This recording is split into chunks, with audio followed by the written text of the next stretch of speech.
Luego en cárceles en Bogotá, en Medellín, en Manizales, hemos hecho procesos muy bonitos con los internos desde la inteligencia emocional y el mindfulness, con grupos, abiertos a grupos y con un dato muy curioso, y es que en un 80%, si no es más, de mis estudiantes han sido profesionales de la salud. Y de verdad que estos programas y este programa pues principalmente del MBSR, lo que nos lleva es a eso, a ser más conscientes de esas situaciones que estamos viviendo, de agradecer cada momento que estamos viviendo, porque es realmente lo que tenemos. Otro caso que me gusta mencionarles y se los cuento en el curso es de una enfermera a quien se le suicidó parte de su familia, su mamá, su hermana, en menos de 2 meses, en un periodo muy corto. A mí me tocó estando con ella en la unidad y ella empieza a hacer el curso. Empezó con un tratamiento psicológico, psiquiátrico, lo hablo libremente porque ella me lo ha permitido. De hecho, ella cuenta el testimonio con los estudiantes.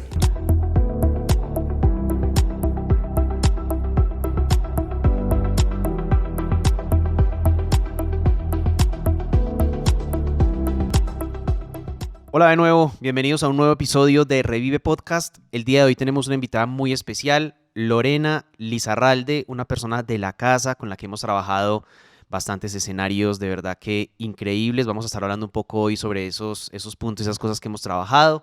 Así que Lore, bienvenida, gracias por tu apoyo siempre y gracias por estar el día de hoy en este episodio de Revive Podcast. Sebas, hola, muchas gracias a ti.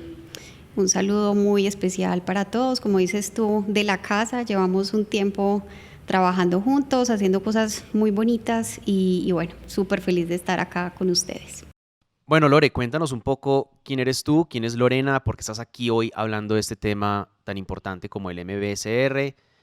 Vamos a estar obviamente hablando sobre todo lo que tiene que ver con este tema que es de actualidad, sobre mindfulness y lo que hemos venido haciendo en varios escenarios, pero cuéntanos un poco de ti. Bueno, Sebas, mi nombre es Lorena Osorio Lizarralde, soy fisioterapeuta. Trabajé muchos años en cuidados intensivos, unos 10 años, y soy instructora de un programa que se llama MBSR, Mindfulness Based Stress Reduction. Es un programa desarrollado en el Centro Médico de la Universidad de Massachusetts desde el año 79, hace muchos años, porque la neurociencia y la psicología son muy jóvenes. Y mira que apenas en este momento está empezando a tener un auge en Colombia. Esto empezó en Estados Unidos, luego hacia Europa y apenas hace pocos años lo hemos traído a nuestro país, América Latina.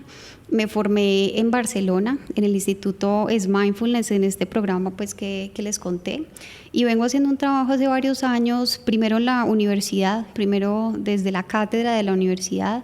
Fue un proceso muy bonito, estuvimos desde el laboratorio de investigación observando por qué la meditación cambia el cerebro y la mente. Por eso he querido un poco que traigamos este tema acá y lo hemos conversado tú y yo. Luego en cárceles en Bogotá, en Medellín, en Manizales, hemos hecho procesos muy bonitos con los internos desde la inteligencia emocional y el mindfulness, con grupos, abiertos a grupos y con un dato muy curioso, y es que en un 80%, si no es más, de mis estudiantes han sido profesionales de la salud. Siempre son las personas que llegan a buscar esto, entonces ha sido bien bonito porque esto tiene una base muy fuerte en la ciencia, pero también te lleva un conocimiento del ser muy, muy profundo, es una transformación. Y además hemos evidenciado y nos hemos dado cuenta que ese cambio primero se produce a nivel cerebral. Hay un cambio estructural, hay un cambio funcional y luego se ve evidenciado en tu comportamiento, en la forma de percibir el mundo, de vivir y de ser un poco más pausado, de dejar la reactividad y darte ese espacio para la respuesta, para elegir cómo te quieres comportar, para gestionar las emociones, para bajarle un poquito al estrés, para activar ese sistema nervioso parasimpático. Entonces, bueno, esto es un conjunto muy bonito de herramientas y de prácticas que he querido llevar a la gente. Dejé la unidad de cuidado intensivo y pues hace varios años me dedico a la enseñanza del mindfulness. Bueno, Lore, hemos hablado sobre MBSR, mindfulness y quizás muchas personas de nuestra audiencia podrían preguntarse, bueno, ¿qué es el MBSR? ¿Qué es el mindfulness? ¿Qué tal si nos hablas un poco de esto y cuál es la evidencia y todo lo que tengas que contarnos acerca de estos programas? Bueno, mindfulness es un término que no tiene una traducción exacta al español. Es un término que significa atención plena o conciencia plena. ¿sí? Es un entrenamiento de la atención y el mindfulness toma herramientas del budismo y de la meditación para generar unas prácticas y como para occidentalizar un poco esas prácticas y esas técnicas. Empezaron a ver que las personas en Oriente no se enfermaban como nosotros, vivían en calma, en paz, sí, no sufrían de las mismas enfermedades de nosotros a pesar de los niveles tan altos de ocupación del tiempo, de trabajo tan intenso. Y lo que evidenciaron fue eso, que tenían unas prácticas de meditación, de atención plena, de estar conscientes y presentes que hacían pues que su mente y que su cuerpo estuvieran sanos. De hecho, este curso que yo enseño, este programa, nace en Massachusetts y nace por un biólogo molecular. Él se llama Jon Kabat-Zinn, como les conté ahorita, nace en el año 79 y Kabat-Zinn era meditante, era practicante de una técnica que se llama Vipassana. Y se empezó a preguntar cómo traer esa técnica a lo médico, ¿cierto? Cómo implementarlo con los pacientes y con las personas, profesionales de la salud dentro del hospital. Entonces, él coge y empieza a traer toda esta técnica y empieza a tratar de quitarle ese componente del budismo. El budismo no es una religión, es una filosofía, pero empieza a tratar como de aislarlo un poquito de eso y de hacer que para la gente fuera fácil de comprender. Entonces empieza en el Centro Médico de la Universidad de Massachusetts, precisamente en el departamento de fisioterapia, a trabajar con el personal médico, a enseñarles a meditar, a enseñarles a practicar yoga, a darles herramientas de atención plena, inteligencia emocional, y esto coge un auge tan grande que lo empiezan a aplicar con los pacientes. Entonces toman los pacientes que sufrían de dolores crónicos, pacientes con cáncer, pacientes que de alguna manera estaban desamparados y no tenían nada más que ofrecerles, y esto empieza a mostrar unos resultados muy interesantes. Entonces él define el mindfulness como la capacidad de prestar atención. Recuerden que se trata de la atención, capacidad de prestar atención de manera intencional, ¿sí? Yo tengo que tener la intención de hacerlo. Si yo no tengo la intención de traer mi mente al presente, pues eso no va a suceder, ¿cierto? Porque la mente es una loquita que viaja todo el tiempo, pasado, futuro, pasado, futuro. Entonces, capacidad de prestar atención de manera intencional al momento presente, aquí y ahora, y sin juzgar. Sí, definitivamente ese tema de hacer conscientes el presente no lo tenemos muy presente. Siempre estamos pensando en la ansiedad del futuro, o lamentándonos o viendo situaciones del pasado. Total. Y en realidad este programa lo que hace y lo que yo personalmente pues he identificado es como crear esa conciencia del presente, de disfrutar el momento que se está viviendo, sentir el aire que está rondando a nuestro alrededor, la brisa, ver cosas que para muchos de nosotros se nos van volviendo cotidianas, literal se nos vuelven, como se dice normalmente, se nos vuelven paisajes, se nos vuelven algo del día a día, tan cotidiano que perdemos la sensación sobre eso. Y de verdad que estos programas y este programa, pues principalmente del MBSR, lo que nos lleva es a eso, a ser más conscientes de esas situaciones que estamos viviendo, de agradecer cada momento que estamos viviendo, porque es realmente lo que tenemos. Y de verdad que es brutal, o sea, es algo grandioso que te cambia la forma en la que estás percibiendo tu vida, en la que estás percibiendo tu presente. Y personalmente, pues, me ha generado mucha conciencia hacia eso cuando pues realicé el programa contigo. Y bueno, vamos a seguir hablando sobre el tema. Bueno, Sebas, como tú lo dijiste, esto es algo que entrena la atención al momento presente. Nosotros nos perdemos de estar aquí y ahora, de lo que es real. Es que esto es lo único que es real. Tú y yo aquí conversando, ¿sí? Lo que estamos sintiendo en este momento. Dijiste algo muy bonito ahora y es el roce del aire.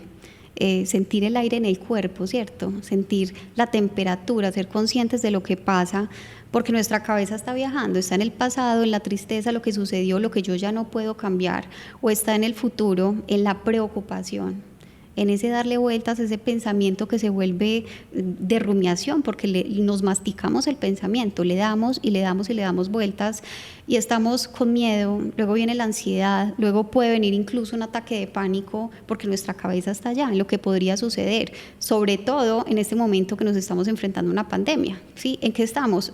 En el futuro, me voy a enfermar, voy a contagiar a otros, me voy a morir, se va a morir mi familia, ¿qué va a pasar económicamente? Estamos en este tema con muchísima preocupación y yéndonos al futuro, y nos estamos perdiendo lo que está pasando acá. Entonces este es un momento en el que hay mucho miedo y mucha ansiedad.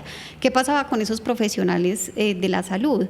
Kabat-Zinn dice que pues, es muy común, y hace muchos años es común, que los profesionales de la salud hagan burnout, hagan síndrome de burnout.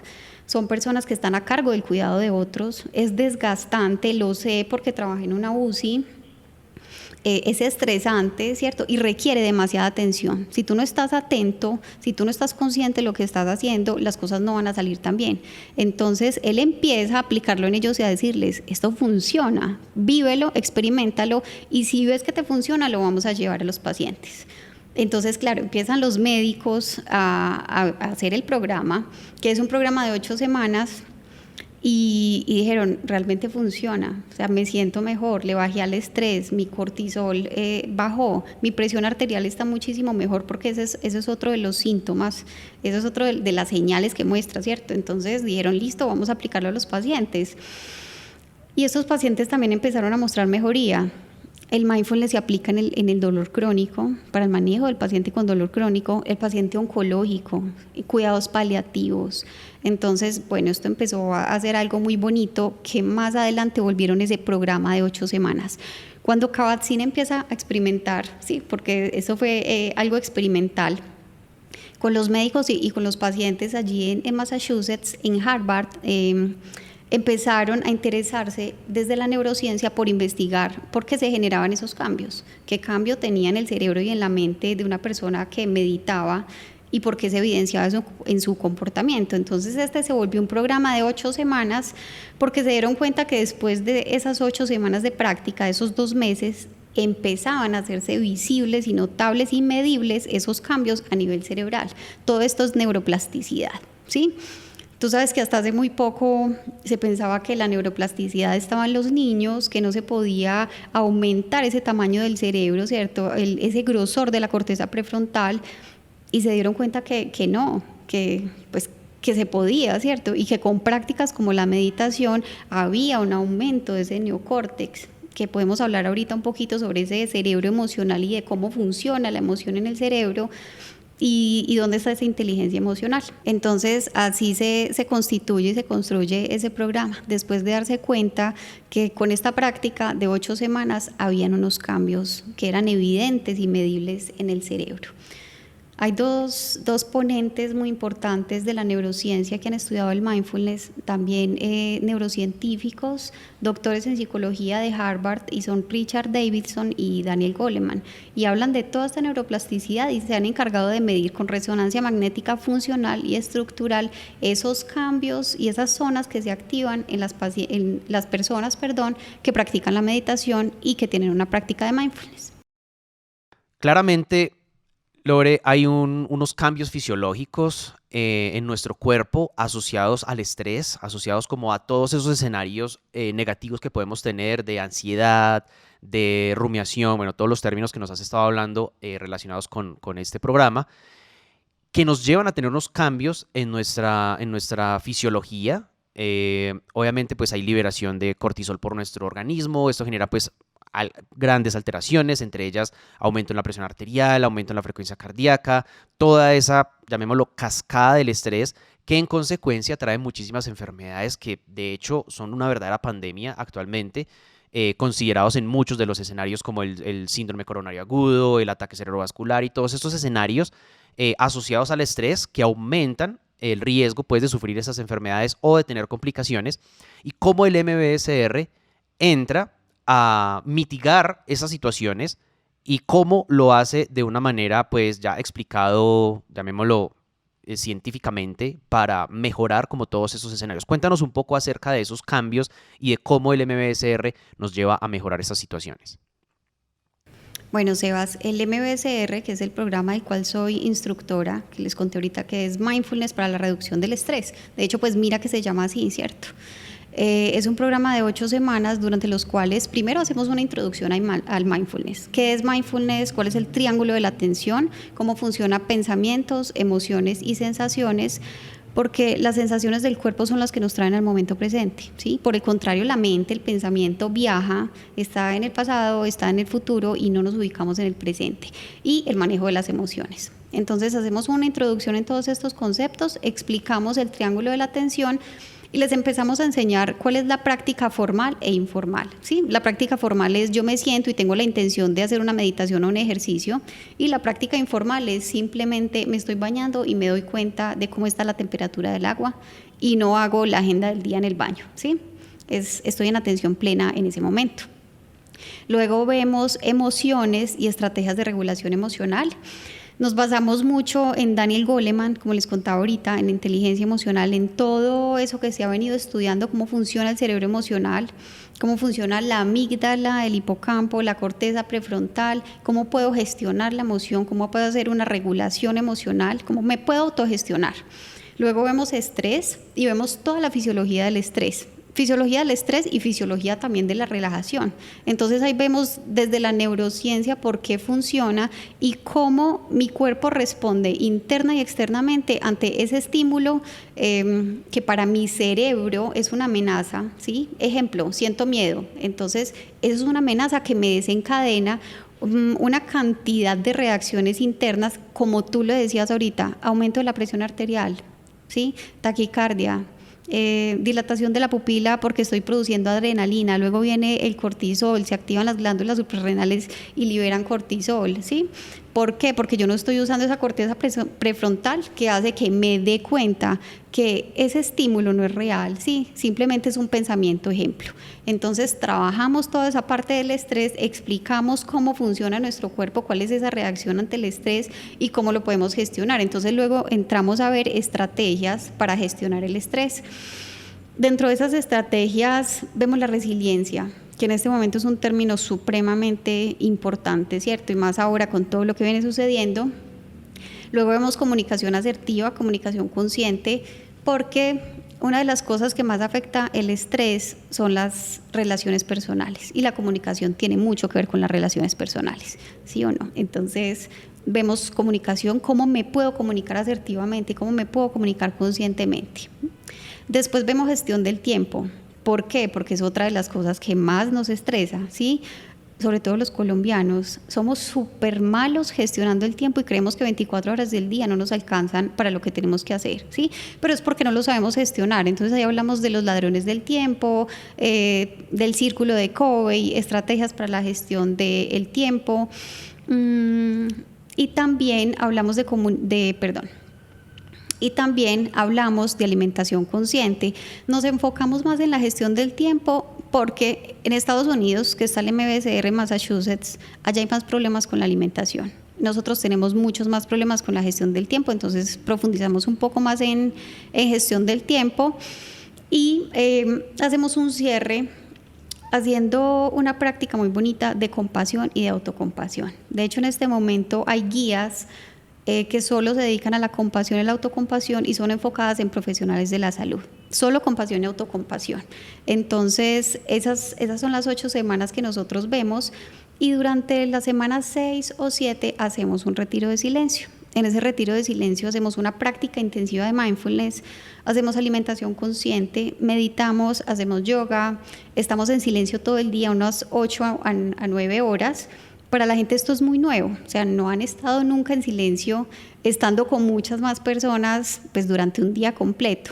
Entonces es un día supremamente transformador y revelador y de un conocimiento profundo muy bonito. Por eso esto, siendo algo que tiene mucha evidencia en la ciencia y todo lo que hemos hablado, termina siendo una herramienta de conocimiento personal, de ir muy profundo adentro, y es algo que transforma la vida de las personas. La gente lo manifiesta. He tenido médicos que me han dicho, si yo no hubiera hecho este curso, no hubiera pasado a la residencia. Esto era lo que yo necesitaba, ¿cierto? Estar más presente, gestionar mi tiempo, dejar de darle vueltas a la emoción y enfocarme en lo que me tengo que enfocar, ¿cierto? O sea, esto es una herramienta que realmente transforma la vida, y esos son los testimonios de la gente. Sí, en definitiva, este escenario del MBSR lo he escuchado, he tenido pues varios testimonios, por llamarlo de alguna manera, de varios colegas que han estado como con esa angustia de pasar a una residencia, esa dificultad de pronto no pasar, esa frustración que se vive en ese momento, en ese tiempo, en ese lapso de vida en donde uno está preocupado porque no pasa la residencia que quiere, preocupado por el presente que se está viviendo, y cómo el Ujú. MBSR ha ayudado no solo a enfocarles pues en mejorar digamos que la oportunidad de manera interna de pasar a su residencia, sino que también les ha ayudado en su entorno personal a muchas cosas: gestionar el tiempo, a gestionar su presente, a ser más conscientes de sí mismo, y en realidad que esos testimonios son brutales. O sea, de verdad que completamente recomendado, y más para esas personas que están buscando como afanadamente pasar a esas especializaciones o buscando ese futuro que quieren para cada persona. En realidad que completamente recomendado que hagan el programa, de verdad que sí. Uf, Sebas, tengo muchos testimonios, o sea, se me vienen a la mente varios. Hablando de profesionales de la salud, lo que te dije ahorita, pasar a la residencia, o sea, tener primero que hacer un proceso personal fuerte y luego sí, ya es el momento, ¿cierto? Ya estoy listo, ya estoy lista para pasar ahí, porque te mejora la memoria, te mejora la atención, gestionas mejor el tiempo, como lo decías tú ahora, estás más tranquilo, no estás en la preocupación de es que si no paso y entonces esto me genera estrés, no, tranquilo, aceptando las cosas como son, como vienen, tal y como es, sin que eso signifique que pues me voy a relajar y si no paso no importa, ¿cierto? Sino como aceptando las cosas como son, abrazo mi presente, lo acojo y ya, ¿cierto? Y lo que no es, pues acepto que no pudo ser. Entonces, cuando uno tiene esa aceptación y deja de resistirse y resistirse, pues hay una transformación. Otro caso que me gusta mencionarles y se los cuento en el curso, es de una enfermera a quien se le suicidó parte de su familia, su mamá, su hermana, en menos de 2 meses, en un periodo muy corto. A mí me tocó estando con ella en la unidad y ella empieza a hacer el curso. Empezó con un tratamiento psicológico, psiquiátrico, lo hablo libremente porque ella me lo ha permitido. De hecho, ella cuenta el testimonio con los estudiantes. Entonces ella me decía, mi mente todo el tiempo me decía que tenía que hacer lo mismo. O sea, fue un momento de su vida muy crítico, estuvo con apoyo de psicólogo, de psiquiatra, y empezamos un proceso muy lindo, hizo el curso y ella me dice, esto me transformó, o sea, esto en serio me cambió ese pensamiento de que eso era lo que yo tenía que hacer. eh, y eso fue como pasar de ser víctima a ser protagonista, ¿sí? Pasar de victimizarse a decir yo soy capaz. Ahorita me voy a formar, hizo como un diplomado, una formación que no recuerdo cuál fue, precisamente eso, en suicidio, y entonces ella decidió que se iba a dedicar a ayudar a las personas que tenían esa misma condición a transitarlo de una mejor manera, ¿cierto? Entonces, tú frente a esas situaciones de la vida o te vas al piso, ¿sí? O vas y haces lo mismo como le decía a su mente, porque es que la mente es una cosa muy complicada, muy compleja, o haces un proceso como este y te transformas. Entonces, ese es otro caso de transformación muy bonito. De hecho, ella repitió el curso cuando lo hice virtual. Ella lo repitió y ahorita con su niña chiquita se lo está enseñando. Entonces ella me manda fotos de la niña sentada meditando, las dos lo practican y bueno, entonces esto fue atravesar una situación muy difícil y un duelo de una manera muy bonita. Y pues ahí podemos ver cómo su cerebro cambió, cómo su mente dejó de irse al pasado, a esa tristeza, a la depresión, también de darle vueltas a ese pensamiento de tienes que hacer lo mismo. Y bueno, este es un caso también que me gusta compartir. Hay un punto, Lore, que quiero que lo toquemos. Quizás vamos a profundizar un poco más en podcast posteriormente, pero creo que el tema de emociones viene siendo un eje importante en el MBSR. ¿Qué tal si nos cuentas un poco sobre eso? Porque muchas veces no nos Ujú. conocemos ni nuestras propias emociones, ni cómo las debemos gestionar, y cómo el MBSR ayuda a ser conscientes de esos escenarios para pues optimizar y ser un poco más precisos al momento de manejar una emoción de pronto, llamémosla negativa, no sé si está bien, pero háblanos un poco sobre eso, sobre el tema de las emociones en el MBSR. Pues Sebas, mira, si funciona en casos como estos, para cualquier persona que quiera un proceso interior de transformación, que quiere aprender un poquito a autogestionarse. Esto es puro autoconocimiento. Mindfulness es me autoconozco, ¿cierto? Sé a dónde va mi pensamiento, sé cómo se siente en mi cuerpo la emoción, aprendo a ponerle nombre a la emoción. Es que a nosotros ni siquiera de chiquitos nos dijeron, esta emoción se siente así, así se siente el miedo. ¿Dónde lo pongo? ¿Qué hago con el miedo? ¿Cómo me comporto cuando tengo miedo, cuando tengo rabia, cuando estoy triste? Yo le pregunto mucho a la gente, ¿sabes qué es una emoción? Nadie tiene la respuesta, ni siquiera sabemos qué es una emoción. No, pues es miedo o rabia. No, eso no es una emoción, ¿cierto? ¿Cómo lo sientes en el cuerpo? ¿Cómo sé que llegó la emoción y cómo la voy a gestionar? ¿Sí? ¿Cómo me permito esas pausas? ¿Cómo genero esa transformación en mi cerebro que hace que deje de ser tan automático? Porque es que compartimos el cerebro con los animales. Nuestro cerebro evolucionó de reptil a límbico y luego a neocórtex, pero todavía tenemos eso, ¿cierto? De hecho, nuestra parte emocional está en el cerebro límbico, ahí está la amígdala, está el hipocampo, ¿sí? Y se articula también con la corteza prefrontal y con el neocórtex, pero ¿qué me mantiene alerta? ¿Qué me dice? Miedo, peligro, tienes que salir corriendo, o ¿qué me recuerda el hipocampo, que almacena memoria a corto y a largo plazo con emociones fuertes, que eso me va a hacer daño, o que tengo que reaccionar de una manera determinada porque en el pasado reaccioné de esa manera y eso fue lo que aprendí? Entonces, cuando yo me autoconozco, cuando sé cómo se siente mi emoción en el cuerpo, cuando le sé poner un nombre, cuando aprendo a parar, ¿sí? Me observo y me doy cuenta, eso genera una transformación no solo para mí, sino para mi familia, para la gente que está al lado, para mi entorno laboral, porque es que tú no puedes pretender que nadie cambie, ¿sí? Si tú no cambias, nada afuera va a cambiar, solo uno puede cambiar y eso transforma absolutamente todo. Y así se transforman las relaciones, las familias, el entorno de trabajo. Esto cambia todo. Esto realmente es un proceso muy profundo, muy bonito, que te lleva a una transformación colectiva. Sin duda, hay algo importante en eso de autoconocernos y la gestión del tiempo y todos estos beneficios que nos trae el MBSR y que han sido demostrados por diferentes investigadores científicos que, en definitiva, pues hay un impacto positivo posterior a estos programas. Nosotros lo vivimos, de hecho fue la forma en la que nos conocimos contigo y ese escenario fue que yo te contacté porque en la oficina, en nuestra empresa, en Revive, veníamos teniendo como un tiempo de mucho trabajo, mucho estrés, teníamos unos indicadores muy pesados, mucha presión, el tiempo no nos daba a veces para muchas cosas, entonces yo te contacto, ven, necesitamos relajarnos, necesitamos organizar nuestras ideas, necesitamos gestionar un poco mejor nuestro tiempo y es ahí donde te contacto y pues brutal, o sea, mi equipo agradeció notablemente esos programas y esas sesiones que tuvimos contigo a nivel empresarial y verdad que fue increíble. Luego, después de ese programa, aparece el Ministerio de Salud, nos contacta y nos dicen necesitamos apoyo en un programa para algo que tenga que ver con reducción del estrés. Tenemos todos los profesionales de la salud en el tema pandemia con niveles de estrés muy alto, empezaron a suceder pues un incremento en los suicidios en el personal de salud debido a toda esa situación de lo que nos has hablado, ¿cierto? En esa rumiación, en esa angustia al futuro, en estar preocupados de que me voy a contagiar a mi familia y todo ese estrés que se empezó a generar asociado al COVID-19. Con el Ministerio de Salud, entonces, nos contactan y nos dicen necesitamos apoyo para llevar un programa a la mayor cantidad posible de profesionales de la salud. Y yo te llamo y te contacto y digo, Lore, tú eres la persona para esto, apóyanos, necesitamos montar un programa así, así, así.